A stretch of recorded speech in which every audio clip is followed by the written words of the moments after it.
എല്ലാവർക്കും നമസ്തേ. ഇന്ന് വളരെ നാടൻ രീതിയിലുള്ള ഒരു ചിക്കൻ്റെ വിഭവമാണ്.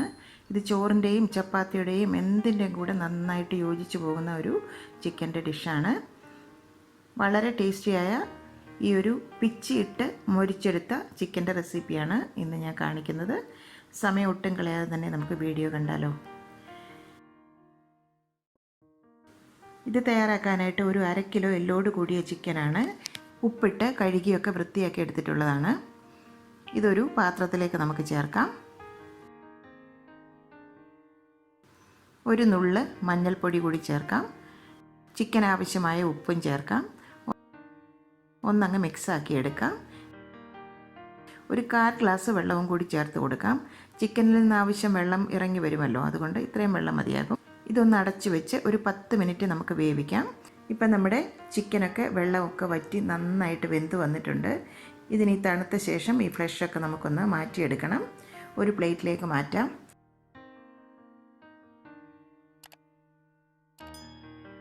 ഇത്രയും സ്റ്റോക്ക് നമുക്ക് കിട്ടിയിട്ടുണ്ട്. ഇത് നമുക്ക് ഒരു ബൗളിലേക്ക് മാറ്റി വെക്കാം.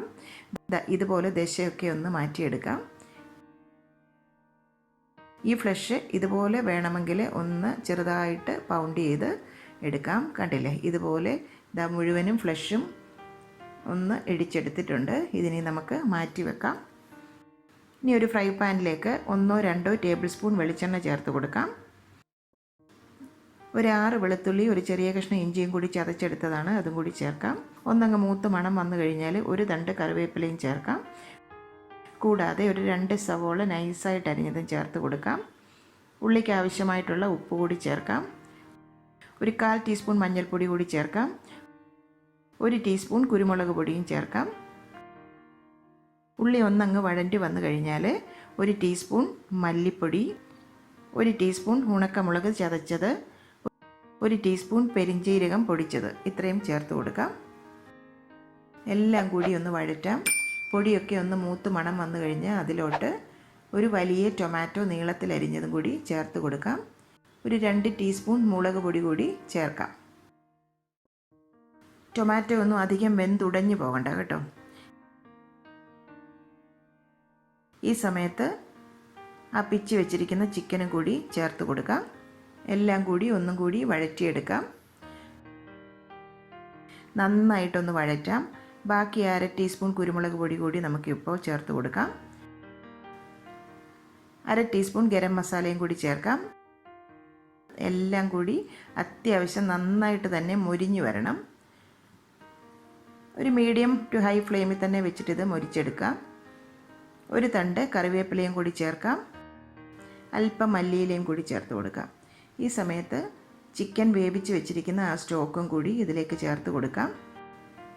ഇനി നമുക്കിതെല്ലാം കൂടി ഒന്ന് മിക്സ് ആയി കഴിഞ്ഞാൽ ഇതൊന്ന് ഡ്രൈ ആക്കി എടുക്കണം. ഒരു 10 മിനിറ്റ് ഒന്ന് ഡ്രൈ ആക്കി എടുക്കാം.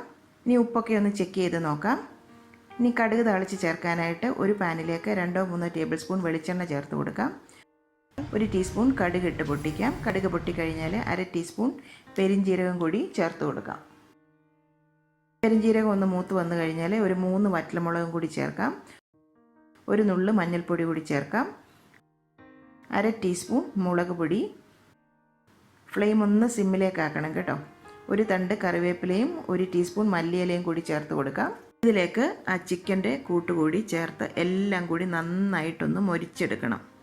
ആ ചിക്കനിലെ വെള്ളമൊക്കെ വറ്റി നന്നായിട്ട് ഇനി നമുക്കിത് മൊരിച്ചെടുക്കണം. ഈ സമയത്ത് 1/4 ടീസ്പൂൺ നെയ്യും കൂടി ചേർത്ത് കൊടുക്കാം. നല്ലൊരു ഫ്ലേവർ കിട്ടും.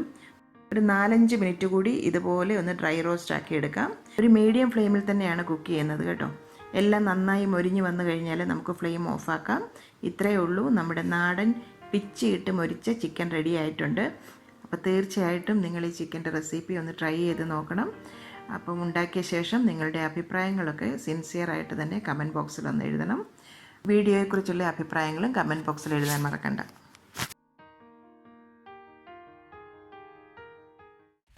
അപ്പോൾ ഇന്നത്തെ റെസിപ്പി നിങ്ങളെല്ലാവരും കണ്ടു, ഇഷ്ടമായെന്ന് തന്നെ വിശ്വസിക്കുന്നു. ഇഷ്ടമായെങ്കിൽ ഇപ്പോൾ തന്നെ ആ ലൈക്ക് ബട്ടൺ ഒന്ന് ക്ലിക്ക് ചെയ്യുക. ഒപ്പം തന്നെ നിങ്ങളുടെ ഫ്രണ്ട്സിനും ഫാമിലീസിനും നിങ്ങൾക്കറിയാവുന്ന എല്ലാവർക്കും നമ്മുടെ വീഡിയോ ഷെയർ ചെയ്ത് കൊടുക്കണം. ഈ വീഡിയോ കണ്ടുകൊണ്ടിരിക്കുന്നവർ ആദ്യമായിട്ടാണ് നമ്മളുടെ ഈ ചാനൽ കാണുന്നതെങ്കിൽ തീർച്ചയായും ആ സബ്സ്ക്രൈബ് ബട്ടൺ കൂടി ഒന്ന് ക്ലിക്ക് ചെയ്യുക. ഒപ്പം തന്നെ നിങ്ങളുടെ കമൻസും ഫീഡ്ബാക്കും ഒക്കെ ഞങ്ങളെ അറിയിക്കണം. എന്നെങ്കിൽ മാത്രമേ നമുക്ക് ഇനിയും ഇമ്പ്രൂവ് ചെയ്യാൻ പറ്റുള്ളൂ. നിങ്ങൾക്ക് താല്പര്യമുള്ള ഏതെങ്കിലും ഒരു റെസിപ്പി നിങ്ങൾക്ക് അമ്മ വഴി കാണണമെന്ന് ആഗ്രഹമുണ്ടെങ്കിൽ തീർച്ചയായും അതും ഫീഡ്ബാക്കിൽ കൂടെ തന്നെ അറിയിക്കുക. അപ്പോൾ മറ്റൊരു റെസിപ്പിയുമായി അമ്മ ഉടനെ തന്നെ വരും. അതുവരേക്കും നന്ദി, ടാറ്റ, ഗുഡ് ബൈ.